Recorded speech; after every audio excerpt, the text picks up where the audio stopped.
yerekanye ko ashoboye mubamubagirije ndetse n'abariho kandi umwe ushoboye gukora umurimo muwe. Mbese ninde umukozi w'umuhanga nka Yesu yerekanye ko ashoboye mubamubagirije ndetse n'abariho nta n'umwe ushoboye gukora umurimo muwe. Yesu wacu uyu munsi haleluya turavuga Yesu kandi n'ubu turavuga ngo iki Yesu wacu mwami hari hehe Yesu kandi Yesu haleluya.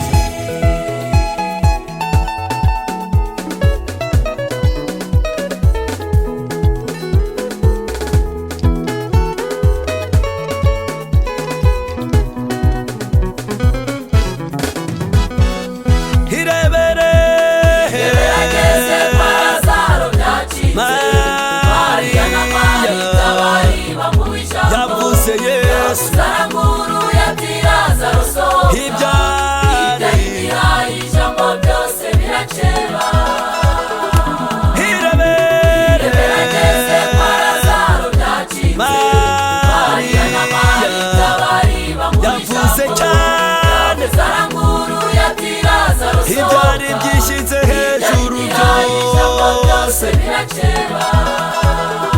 none Yesu wacu uyu munsi ari hehe kandi n'ejo hose turavuga Yesu haleluya ari hehe kandi n'ejo ndetse haleluya.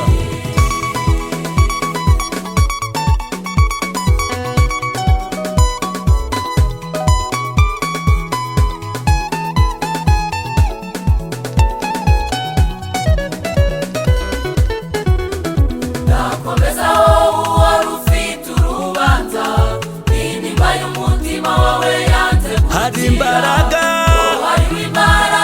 Imana yizewe kugira ngo ishaka wese ayibone. Akomezaho uwari ufite urubanza n'intimba y'umutima wawe yanze. Hari imbaraga y'Imana yizewe kugira ngo ishaka wese ayibone.